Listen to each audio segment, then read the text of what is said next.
Hi കൂട്ടുകാരെ, ജോബീസ് വേൾഡിൻ്റെ പുതിയൊരു വീഡിയോയിലേക്ക് എല്ലാവർക്കും സ്വാഗതം. ഞാനിപ്പോൾ ഉള്ളത് ജെറുസലേമിലെ ഹോളി സെപ്പച്ചർ ചർച്ചിന് ഫ്രണ്ടിലായിട്ടാണ്. ഞാൻ നിങ്ങളെ കാണിക്കാൻ ഉദ്ദേശിക്കുന്നത് നമ്മുടെ ഈ ദേവാലയത്തിൻ്റെ അകത്തുള്ള എല്ലാ വിശുദ്ധ സ്ഥലങ്ങളും ഞാൻ നിങ്ങളെ കാണിക്കണമെന്ന് വിചാരിക്കുന്നുണ്ട്. എല്ലാം പറ്റിയില്ലെങ്കിലും അത്യാവശ്യം പ്രധാനപ്പെട്ടതൊക്കെ ഞാൻ നിങ്ങളെ കാണിക്കും. നമ്മളങ്ങനെ ഉള്ളിലേക്ക് കയറുകയാണ്. ഇതാണ് അവിടുത്തെ പ്രധാന കവാടമാണ്. 2-3 തൂണുകളുണ്ട്. അവിടെ നിന്ന് ആൾക്കാർ കൈയൊക്കെ വെച്ച് പ്രാർത്ഥിക്കുന്ന നമുക്ക് കാണാൻ സാധിക്കും. ഈ ദേവാലയത്തിൻ്റെ ഡോറ് കണ്ടോ നിങ്ങൾ? ഇത് എല്ലാ ദിവസവും രാവിലെ തുറക്കുന്നതും അടയ്ക്കുന്നതും ഒരു മുസ്ലിം ഫാമിലിയാണ്. അവർ രാവിലെ എല്ലാ ദിവസവും വന്ന് തുറക്കുകയും ചെയ്യും, രാത്രി അടയ്ക്കുകയും ചെയ്യും. അങ്ങനെ നമ്മൾ യേശുവിനെ കുരിശിൽ അതിപ്രധാനമായ അതിവിശുദ്ധമായ സ്ഥലത്തേക്ക് പോവുകയാണ്. ഇത് നമ്മൾ വലിയൊരു മലയാണെന്നാണ് നമ്മൾ ബൈബിളിലും പണ്ടൊക്കെ കേട്ടിരുന്നത്. പക്ഷേ ഇവിടെ ഒരു മല പോലെ നമുക്ക് തോന്നുന്നില്ല. പക്ഷേ എങ്കിൽ പോലും കുറച്ച് സ്റ്റെപ്പുകൾ കയറി നമുക്ക് മുകളിലേക്ക് ചെല്ലേണ്ടതുണ്ട്. ഒരു 10-15 സ്റ്റെപ്പുകളുണ്ട്. അവിടെ ചെന്ന് കഴിഞ്ഞാൽ നമുക്ക് എല്ലാവരും പ്രാർത്ഥിക്കുന്നത് നമുക്ക് കാണാൻ സാധിക്കും. ചില ആൾക്കാരൊക്കെ പ്രാർത്ഥിക്കുന്നുണ്ട്, ചിലർ ഫോട്ടോസ് എടുക്കുന്നുണ്ട്, കുറച്ച് ആൾക്കാരൊക്കെ ഒരു വീഡിയോ കോൾ വിളിച്ച് ഫാമിലിനെ കാണിക്കുന്നത് നമുക്ക് കാണാൻ സാധിക്കും. ലോകത്തിലെ തന്നെ ക്രിസ്ത്യാനികളെ സംബന്ധിച്ചിടത്തോളം ഏറ്റവും പ്രധാനപ്പെട്ട അതിവിശുദ്ധമായ സ്ഥലമാണ് ഇത്. യേശു ക്രിസ്തുവിനെ കുരിശിൽ സ്ഥലം. ആ സ്ഥലത്തെ കാഴ്ചകളാണ് നമ്മളിപ്പോൾ കാണാൻ പോകുന്നത്. ഇവിടെ വളരെ ജനത്തിരക്കാണ്. അതുകൊണ്ട് എനിക്ക് അതിൻ്റെ അടുത്ത് പോയി കാണുവാൻ സാധിച്ചില്ല. കുറച്ച് അതിൽ നിന്ന് മാറി നിന്നാണ് ഞാനതിൻ്റെ ഷൂട്ട് ചെയ്തത്. കാരണം ഇതിനു മുമ്പൊക്കെ ഞാൻ പല പ്രാവശ്യം പോയിട്ടുണ്ടെങ്കിലും പ്രാർത്ഥിച്ചിട്ടുണ്ട്. പക്ഷേ എനിക്കന്നൊന്നും നല്ല കറക്റ്റായിട്ടൊരു വീഡിയോ എടുക്കാൻ സാധിച്ചില്ല. ഞാനവിടെ ചെന്ന സമയത്ത് അവിടെ വലിയൊരു പ്രാർത്ഥന നടക്കുന്ന സമയമായിരുന്നു. ഒരു അച്ഛൻ അവിടെ നിന്ന് പ്രാർത്ഥിക്കുന്നുണ്ട്. ഒരുപാട് ടൂറിസ്റ്റുകളും നമുക്കവിടെ ആ അച്ഛൻ്റെ കൂടെ പ്രാർത്ഥിക്കുന്ന നമുക്ക് കാണാൻ സാധിക്കും. ഒരുപാട് ആൾക്കാരുകൾ വന്ന് പ്രാർത്ഥിക്കുന്ന ഒരു സ്ഥലം, അതിവിശുദ്ധമായ സ്ഥലം. ഞാൻ ഇവിടെ നിന്ന് കുറച്ച് മാറി നിന്നൊരു വീഡിയോ ഷൂട്ട് ചെയ്തു. ഞാൻ അതിൻ്റെ ഇടയ്ക്കുള്ളിൽ കൂടി കയറി ഒരു ഫോട്ടോ എടുക്കാൻ വേണ്ടി ചെന്നു. മാതാവിൻ്റെ ഫോട്ടോയൊക്കെ അവിടെ നിങ്ങൾക്ക് കാണാൻ സാധിക്കും. അതിന് തൊട്ടടുത്തായിട്ട് ഒരു പാറ ചില്ലിട്ട് സൂക്ഷിച്ചേക്കുന്നത് നിങ്ങൾക്ക് കാണാൻ സാധിക്കും. ഞാൻ ഒത്തിരി നാൾ ചിന്തിച്ചു എന്താണ് ഇവിടെ ചില്ലിട്ട് സൂക്ഷിച്ചിരിക്കുന്നതെന്ന്. അപ്പോൾ എനിക്ക് അറിയാൻ കഴിഞ്ഞത് ഈ പാറയാണ് യേശുവിൻ്റെ മരണശേഷം പാറകൾ 2ആയി പിളർന്നു എന്ന് നമ്മൾ ബൈബിളിൽ കാണുന്നുണ്ട്. അതിൽ ഒരു പാറയുടെ ഭാഗമാണിത്. വേറൊരു പാറ താഴെ നമുക്ക് കാണാൻ സാധിക്കും. കുറച്ച് സമയം നമുക്ക് അച്ഛൻ്റെ പ്രാർത്ഥന കേൾക്കാം. Και ιδού το καταπέτασμα του ναού εσχίστης 2 από άνω θεμελοστάτου και οι οικίες σύστηκε πέτρες σκίστησαν και τα μνημεία ανεώθησαν και πολλά. ആ പാറയുടെ തൊട്ടടുത്ത് തന്നെ നമുക്കൊരു ചെറിയൊരു കൂടാരം പോലെ കാണാം. അവിടുത്തെ ഒരു പാറയാണ്. ആ പാറയുടെ നടുക്ക് ഒരു പൊത്തുപോലെ നമുക്ക് കാണുവാൻ സാധിക്കും. അവിടെയാണ് യേശുവിനെ കുരിശിൽ തറച്ചത്. ഒരു ചതുരാകൃതിയിലുള്ള ഒരു കുരിശ് കിടക്കാൻ പാകത്തിനുള്ള ഒരു ചെറിയൊരു പൊത്തുപോലെ കുറേ ആളുകൾ അവിടെ നിന്ന് പ്രാർത്ഥിക്കുന്നത് നമുക്ക് കാണാൻ സാധിക്കും. മുട്ടിൽ നിന്ന് ആ പൊത്തിൽ കൈയിട്ട് തൊട്ട് പ്രാർത്ഥിക്കുന്നത് നമുക്ക് കാണാം. ഞാനും ഒരുപാട് തവണ അവിടെ പോയി പ്രാർത്ഥിച്ചിട്ടുണ്ട്. കൊറോണ സമയത്ത് ഇവിടെ ജനത്തിരക്ക് വളരെ കുറവായിരുന്നു. ആ സമയങ്ങളിൽ ഞങ്ങൾക്ക് മിക്ക ഞായറാഴ്ചകളിലും പോയി പ്രാർത്ഥിക്കാനുള്ള ഒരു അവസരം ലഭിച്ചിട്ടുണ്ട്. അവിടെ പ്രാർത്ഥിച്ചിട്ട് പുറത്തേക്ക് ഇറങ്ങി വരുമ്പോഴാണ് നമുക്കിവിടെ മെഴുകുതിരി കത്തിക്കുന്നൊരു സ്ഥലമുണ്ട്. അവിടെ അച്ഛൻ്റെ അടുത്ത് നിന്ന് നമുക്ക് മെഴുകുതിരി കിട്ടും. ആ മെഴുകുതിരി കൊണ്ടുവന്ന് ഇവിടെ കത്തിച്ച് പ്രാർത്ഥിക്കുന്ന ഒരുപാട് വിശ്വാസികളെ നമുക്ക് കാണാൻ സാധിക്കും. വളരെ മനോഹരമാണ് ഈ ഒരു ചർച്ച്. AD 320 കാലഘട്ടങ്ങളിൽ ഹെലേന രാജ്ഞിയാണ് ഈ ചർച്ച് പണി കഴിപ്പിച്ചത് എന്നാണ് വിശ്വസിക്കുന്നത്. വളരെ മനോഹരമാണിത് കാണുവാൻ. ചെറിയൊരു ചർച്ചാണെങ്കിൽ പോലും വളരെ രീതിയിൽ ലൈറ്റുകളും ചുവരുകൾ മൊത്തവും ഓരോരോ യേശുവിൻ്റെ പീഡാനുഭവവും അങ്ങനെ ഓരോ കാര്യങ്ങൾ അതിൽ വരച്ചു വെച്ചിരിക്കുന്നത് നമുക്ക് കാണാൻ സാധിക്കും. ടൂറിസ്റ്റുകളുടെ സമയമായതിനാൽ വളരെ ജനനിബിഡമാണെന്ന് നമുക്ക് പറയാം. ഈ സ്ഥലങ്ങളെല്ലാം, എല്ലാ സ്ഥലങ്ങളും അതെ. എല്ലാവരും വിശ്വാസത്തോടെ പ്രാർത്ഥിക്കുന്നു. വളരെ സൈലൻ്റാണ്, എപ്പോഴും സൈലൻ്റാണ്. പ്രാർത്ഥനയില്ലാത്ത സമയത്തൊക്കെ 8:30 പീലാത്തോസിൻ്റെ കൊട്ടാരത്തിൽ നിന്ന് യാത്രയായ യേശുവിനെ അരമണിക്കൂർ നടത്തി ഈ ഗാഗുൽത്തായിലെത്തിച്ചു. 9 മണിക്ക് കുരിശിൽ തറച്ചു. അത് കഴിഞ്ഞ് ഉച്ച കഴിഞ്ഞ് 3 മണി വരെ യേശു കുരിശിൽ കിടന്നു. 3 മണിയായപ്പോൾ യേശു മരിച്ചു. അന്ന് വെള്ളിയാഴ്ചയായിരുന്നു. പിറ്റേ ദിവസം ഷബാത്താണ്. ഷബാത്തിൽ മൃതദേഹങ്ങൾ കുരിശിൽ കിടക്കാൻ പാടില്ല എന്നാണ് ജൂതന്മാരുടെ വിശ്വാസം. അതുകൊണ്ട് യേശുവിനെ കുരിശിൽ നിന്ന് ഇറക്കി. അന്നും ഇന്നും ജൂതന്മാർ വളരെ വിശുദ്ധമായി ആചരിക്കുന്ന ഒരു ദിവസമാണ് ഷബാത്ത്. അങ്ങനെ ഈശോയെ കുരിശിൽ കാൽവരി മലയിൽ നിന്ന് നമ്മൾ താഴേക്ക് സ്റ്റെപ്പ് ഇറങ്ങി വരികയാണ്. ഇനി നമ്മൾ കാണാൻ പോകുന്നത് ഈശോയെ കുരിശിൽ നിന്നിറക്കി കിടത്തിയ ആ സ്ഥലമാണ്. ഈശോയെ കുരിശിൽ നിന്നിറക്കി തൈലമെല്ലാം പൂശി കിടത്തിയ ആ സ്ഥലമാണ് നമ്മളിപ്പോൾ കാണുന്നത്. ഒരുപാട് വിശ്വാസികൾ വന്ന് പ്രാർത്ഥിക്കുന്ന സ്ഥലം, ഒരുപാട് ലക്ഷക്കണക്കിന് ആളുകളുടെ കരസ്പർശമേറ്റ സ്ഥലം. ഇവിടെയാണ് യേശുക്രിസ്തുവിനെ കിടത്തി തൈലമെല്ലാം പൂശി കിടത്തിയ ആ സ്ഥലം. അതിൻ്റെ ചുവരിൽ യേശുവിനെ അവിടെ കിടത്തിയതും മാതാവിൻ്റെ മടിയിൽ കിടത്തിയതെല്ലാമായി ചുവർ ചിത്രങ്ങൾ നമുക്ക് കാണുവാൻ സാധിക്കും. ഒരുപാട് ആൾക്കാരുകൾ അവിടെ വന്ന് കൈവച്ച് കരഞ്ഞും പ്രാർത്ഥിക്കുന്നത് നമുക്ക് കാണാം. മുട്ടുകുത്തിയൊക്കെ മണിക്കൂറുകളിൽ നിന്ന് പ്രാർത്ഥിക്കുന്നവരെ കാണാം. അതുപോലെ തന്നെ കൊന്ത, കുരിശ് അങ്ങനത്തെ വിശുദ്ധ സ്ഥാനങ്ങളെല്ലാം മേടിച്ച് കൊണ്ടുവന്ന് അവിടെ നിന്ന് പ്രാർത്ഥിക്കുന്നത് നമുക്ക് കാണുവാൻ സാധിക്കും. അങ്ങനെ ഇവിടുത്തെ കാഴ്ചകൾ കഴിഞ്ഞ് മുന്നോട്ട് പോവുകയാണ്. ദേവാലയത്തിൽ നിറയെ ആളുകളാണ്. പല സ്ഥലങ്ങളിലും ആളുകളെ തിങ്ങി നിറഞ്ഞിരിക്കുന്നത് കാണാൻ സാധിക്കും. ഇനി ഞാൻ നിങ്ങളെ കാണിക്കാൻ പോകുന്നത് യേശുവിനെ കുരിശിൽ തറച്ച് ആ സമയത്ത് മാതാവ് ദൂരെ മാറി നിന്ന് പ്രാർത്ഥിച്ചെന്ന് നമുക്ക് കാണാൻ സാധിക്കും. ആ സ്ഥലമാണ്. അവിടെ അതിൻ്റെ അടുത്തായിട്ട് വിശ്വാസികൾ വന്ന് മെഴുകുതിരി കത്തിക്കുന്നതും ഒക്കെ നമുക്ക് കാണാം. ഈ സ്ഥലത്തു നിന്നാണ് മാതാവ് പ്രാർത്ഥിച്ചത്. മെഴുകുതിരി കത്തിക്കുന്നതിൻ്റെ അപ്പുറം ഒരു ചെറിയൊരു തൂണ് നട്ടിക്കുന്നതാണ്. അവിടെയും ഒരുപാട് പേര് പ്രാർത്ഥിക്കാൻ വരുന്ന സ്ഥലമാണ്. ഇനി നമ്മളിത് കഴിഞ്ഞിട്ട് കാണുവാൻ പോകുന്നത് വളരെ പ്രധാനപ്പെട്ട ക്രിസ്ത്യാനികളെ സംബന്ധിച്ചിടത്തോളം അവരുടെ മറ്റൊരു പ്രധാനപ്പെട്ട സ്ഥലം, യേശുക്രിസ്തുവിനെ അടക്കിയ കല്ലറ. കൂറ്റൻ ദേവാലയത്തിൻ്റെ വലിയ താഴേക്കുടം. തൊട്ട് താഴെ പ്രധാന ഹാളിൽ ഒരു ചെറിയ താഴേക്കുടം, അതാണ് ടോംബ് ഓഫ് ജീസസ്. അതിൻ്റെ ഉള്ളിലേക്ക് കയറാം. അവിടെയും ദീർഘനേരം ക്യൂ നിൽക്കണം കാണണമെങ്കിൽ.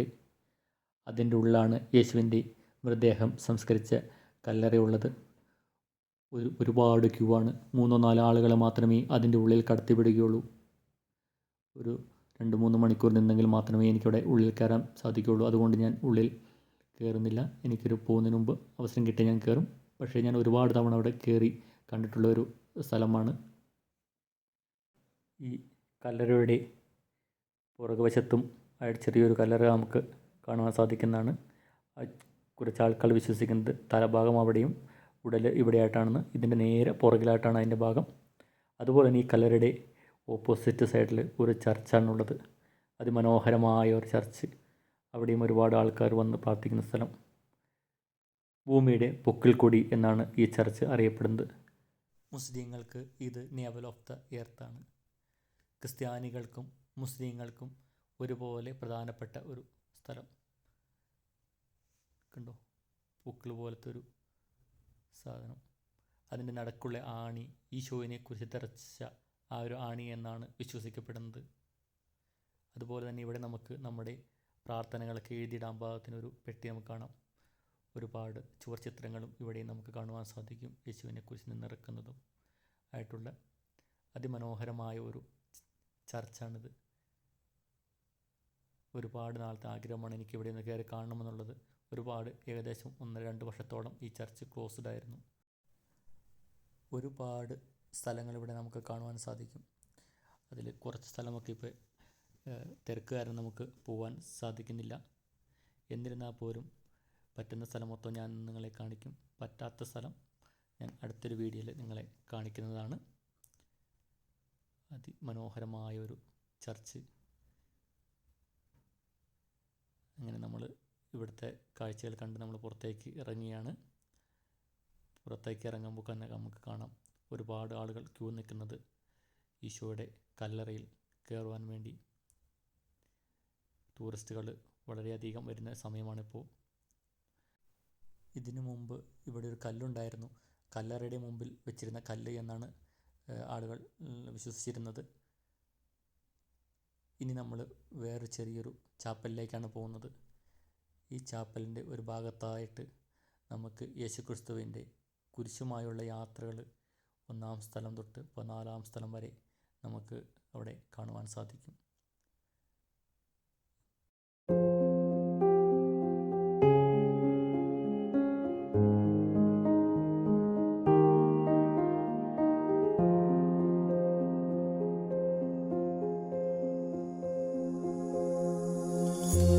കാൽവരി കുന്നിന്മേൽ എൻ പേർക്കായി ചിന്തി നീ കുഞ്ഞാടേ നിന്നിൽ ഞാൻ കാണുന്നെൻ്റപ്പായേ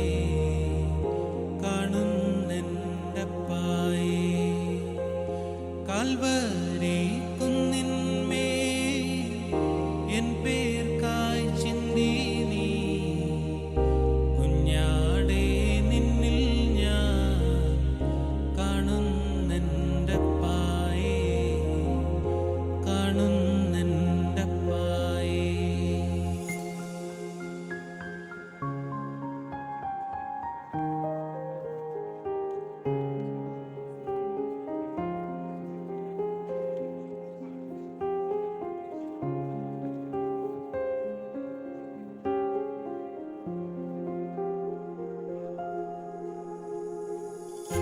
കള്ളന്മാർ നടുവിൽ തേജസ്സായി പൊന്മുഖം ആയിരം സൂര്യനെ വെല്ലുന്ന ശോഭയും കള്ളന്മാർ നടുവിൽ തേജസ്സായി പൊന്മുഖം ആയിരം സൂര്യനെ വെല്ലുന്ന ശോഭയും കൈലാണി പഴുതും കാട്ടി അവൻ മേഘാരൂഢനായി മാറി ആ കുഞ്ഞാടേ. യേശുവിൻ്റെ കുരിശ് തറച്ചതിൻ്റെ തൊട്ട് താഴെയുള്ള സ്ഥലമാണ് യേശുവിൻ്റെ രക്തത്തുള്ളികൾ ഒലിച്ചിറങ്ങി എന്ന് പറയപ്പെടുന്ന സ്ഥലം. ചെറിയൊരു ചാപ്പൽ പോലെ അതും അവിടെ അവരത് സൂക്ഷിച്ചു വെച്ചിട്ടുണ്ട്. ഇവിടെയും ഒരുപാട് ആളുകൾ അവരുടെ പ്രാർത്ഥനകളും നിയോഗങ്ങളൊക്കെ എഴുതി അവിടെ ഇടുന്നത് നമുക്ക് കാണുവാൻ സാധിക്കും. അത് കഴിഞ്ഞ് നമ്മളിവിടുന്ന് പുറത്തേക്ക് ഇറങ്ങി വലതുവശത്തേക്ക് കുറച്ചിങ്ങ് പോയി കഴിയുമ്പോൾ അവിടെ നമുക്ക്, ഞാൻ നേരത്തെ പറഞ്ഞിരുന്നു, ഒരു പാറയുടെ പകുതി പാറ ഞാൻ ഇവിടെ കാണിച്ചു തന്നിരുന്നു. ആ ഈശോയുടെ മരണശേഷം പാറകൾ രണ്ടായി പിളർന്നതിൻ്റെ അടുത്ത ഭാഗമാണ് ഈ കാണുന്നത്. അതും അവർ ചില്ലിട്ട് നല്ല സൂക്ഷിച്ചു വെച്ചിട്ടുണ്ട്. ഈ ഒരു ദേവാലയത്തിൻ്റെ ചുറ്റും നമുക്ക് ഓരോരോ വിശദമായ പ്രധാന സ്ഥലങ്ങളാണ് കാണുവാൻ സാധിക്കുന്നത്. ഇനി ഇവിടുന്ന് മുന്നോട്ട് പോകുമ്പോൾ യേശുവിനെ കെട്ടിയിട്ട് അടിച്ച ആ ഒരു കല്ല് അവിടെ അവർ സൂക്ഷിച്ചിട്ടുണ്ട്. അതും അവരോട് ചില്ലിട്ട് സൂക്ഷിച്ചു വെച്ചിട്ടുണ്ട്. ഇതിൻ്റെ ഒരു ഭാഗം മാത്രമേ ഇപ്പോൾ ഇവിടെയുള്ളൂ. ബാക്കിയുള്ള ഭാഗം റോമിലേക്ക് കൊണ്ടുപോയി എന്നാണ് പറയുന്നത്. അത് കഴിഞ്ഞ് ഇനി നമ്മൾ പോകുന്നത് ഹെലേന രാജ്ഞി, വിശുദ്ധ ഹെലേനയുടെ ചാപ്പലിലേക്കാണ്. നിങ്ങൾക്കറിയാമായിരിക്കും ആരാണ് വിശുദ്ധ ഹെലേന. കോൺസ്റ്റാന്റിൻ ചക്രവർത്തിയുടെ അമ്മയാണ്. രാജ്ഞിക്ക് ഒരു സ്വപ്നത്തിലൊരു ദർശനമുണ്ടാകുകയും യേശു ക്രിസ്തുവിൻ്റെ കുരിശ് ഇന്ന സ്ഥലത്താണ്, ജെറുസലേമിൽ ഇന്ന സ്ഥലത്താണെന്നുണ്ടെന്നൊരു ദർശനമുണ്ടാകുകയും അവർ റോമിൽ നിന്ന് ജെറുസലേമിൽ വരികയും ആ കുരിശ് കണ്ടെടുത്ത്, ഹെലേന രാജ്ഞിയാണ് ആ കുരിശ് കണ്ടെടുത്തത്. ഈ കാൽവരി ചർച്ചും അതിനോട് ചേർന്ന ഭാഗങ്ങളെല്ലാം പണി കഴിപ്പിച്ചതും ഹെലേന രാജ്ഞിയായിരുന്നു. അങ്ങനെ ഈ ഒരു നിലയും കഴിഞ്ഞ് അടുത്ത താഴത്തെ നിലയിലാണ് ഹെലേന രാജ്ഞി യേശു ക്രിസ്തുവിൻ്റെ കുരിശ് കണ്ടെടുത്ത സ്ഥലം. നമ്മൾ കേട്ടിട്ടുണ്ട്, ചരിത്രത്തിൽ നമ്മൾ കണ്ടിട്ടുണ്ട്. ഒരുപാട് യുദ്ധങ്ങളുടെയും പിടിച്ചെടുക്കലുടെയും സാക്ഷ്യം വഹിച്ച ഒരു സ്ഥലമാണ് ജെറുസലേം. ഒരുപാട് തവണ ആക്രമിക്കപ്പെട്ട ഒരു സ്ഥലം.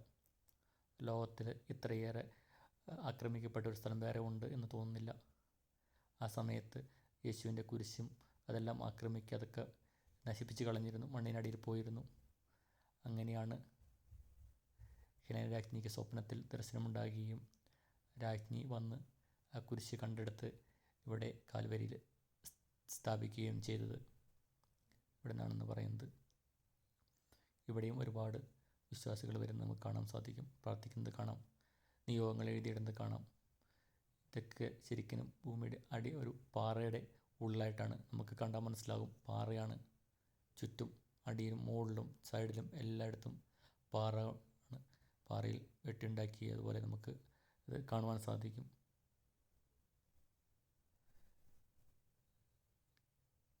കാൽവരി ആ ചർച്ചിൻ്റെ 2 നില താഴെയാണ് ഈ ഒരു സ്ഥലം ഉള്ളത്. അങ്ങനെ ഇവിടുത്തെ കാഴ്ചകൾ കഴിഞ്ഞ് ഏകദേശം കഴിയാറായി. ഇനി മുകളിലേക്ക് പോവുകയാണ്. വീഡിയോ കുറച്ച് ലെങ്തിയാണെന്ന് എനിക്കറിയാം. ഞാൻ ഇതെല്ലാം കൂടി ഒറ്റ വീഡിയോ ഉൾപ്പെടുത്തിയത് കൊണ്ടാണ്. എന്നിരുന്നിട്ടും എനിക്ക് 2-3 സ്ഥലം ഇതിൽ ചേർക്കാൻ പറ്റിയില്ല. കാരണം അവിടെ തിരക്ക് കാരണം എനിക്ക് കയറാൻ സാധിച്ചില്ല. എന്തെങ്കിലും പോവുകയാണെങ്കിൽ ഞാൻ അതും കൂടെ ചേർത്ത് വേറെ വീഡിയോ ചെയ്യുന്നതായിരിക്കും.